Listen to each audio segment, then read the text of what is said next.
Welcome to the PGS launch. आज हमारे साथ मौजूद हैं। पहले कि हम शुरू करें, पान मिलेगा? जी क्यों नहीं। चूना थोड़ा कम लगाना भाई, मैं हमेशा अपने साथ रखता हूँ, क्या पता कब किसको लगाना पड़ जाए। जी, तो आपने देख ही लिया होगा जैसा कि आज हमारे साथ मौजूद है। वैसे मैं जहाँ भी जाता हूँ खाली हाथ नहीं जाता। जी, क्या मतलब? आपके लिए लाया हूँ, लेंगे? लॉलीपॉप? बिजनेसमैन हूँ ना भाई, कब किसको देनी पड़ जाए हमेशा अपने पास ही रखता हूँ। अच्छा रफ़ीक अकबर साहब, आपके बारे में काफ़ी रिसर्च की है, लेकिन आज से 5 साल पहले आपका कोई डाटा नहीं मिलता। आज से 5 साल पहले रफ़ीक अकबर भी तो नहीं था। 2 ताली मतलब? आओ ना पीछे चलो, समझाता हूँ। ये कैसी बातें कर रहे हैं आप? मेरा मतलब है 5 साल पहले, फ्लैशबैक में चलते हैं। अच्छा। मैं बिज़नेस में शुरू से ही रहा हूँ, लेकिन फेम रियल एस्टेट सेक्टर से ही मिली है।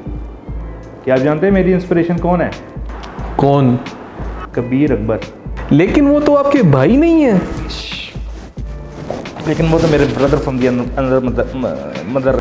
लेकिन आपने तो कहा था कबीर अकबर साहब आपके भाई हैं, इसीलिए तो हमने आपको शो में इनवाइट किया है। जानते भी हो मैं रियल एस्टेट के धंधे से पहले क्या काम करता था?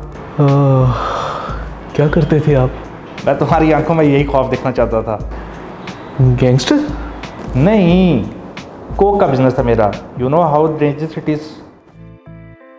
कोकेन? कोक, सुजुकी पे कोक और पेप्सी सप्लाई करता था मैं। अच्छा, तो रफ़ीक अकबर साहब, कोक के बिजनेस से रफ़ीक अकबर तक का सफ़र आपने कैसे तय किया? कहते हैं ना भाई कि हर कामयाब मर्द के पीछे एक औरत का हाथ होता है। आपकी औरत? नहीं, औरत किसी और की थी, हाथ उसका मेरे पीछे था। 3 साल साथ रहने के बाद जब वो आपको कहे तुम तो मेरे भाई जैसे हो, जस्ट इमेजिन आपको कैसा फील हुआ होगा। बाद में पता चला उसका तो एक बेटा भी है। दिल तो टूटा होगा। बैठे बैठाए मामा बन गए, कैसा फील होगा आपको? क्या आपने भी कभी प्यार किया है? अच्छा, फिर क्या हुआ? उसने मुझे हर मामू बनाया, मैंने उसके बाप को अपना इन्वेस्टर। बस यही सी कहानी है हमारी। तो आप लकी फील करते हैं खुद को? बहुत ज़्यादा। मामू का मामू, पैसे का पैसा।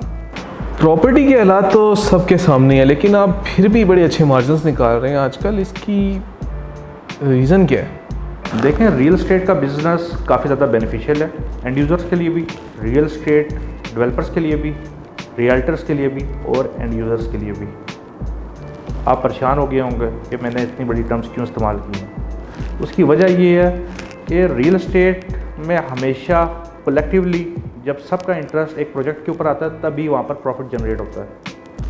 हम इन्वेस्टर को एंड यूज़र को प्रॉफिट कमा के देते हैं और उसके बाद उनकी इन्वेस्टमेंट को हम शिफ्ट करते हैं इंडस्ट्रियल सेक्टर में। उसकी वजह ये है कि रियल एस्टेट सेक्टर में मैनिपुलेटिव स्ट्रेटजीज बहुत ज़्यादा आ गई हैं, जिस बेस के ऊपर आप असेसमेंट बहुत लिमिटेड हद तक कर सकते हैं। और इंडस्ट्री में आपको कंसिस्टेंटली और कंटिन्यूसली प्रॉफिट मिल रहा होता है।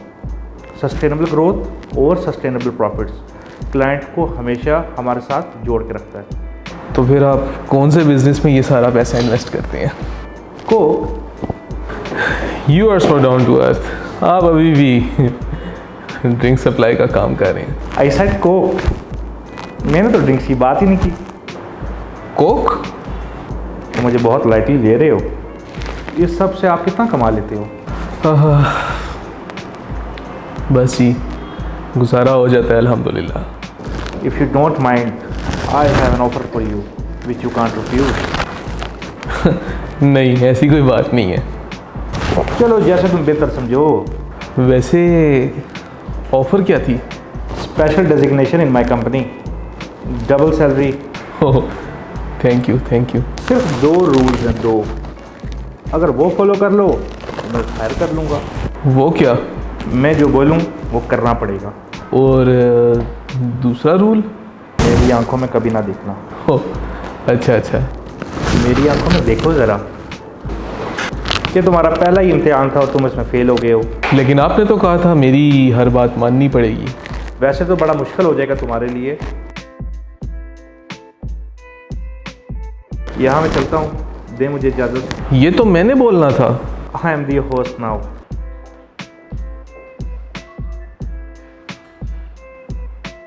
और हाफिज़।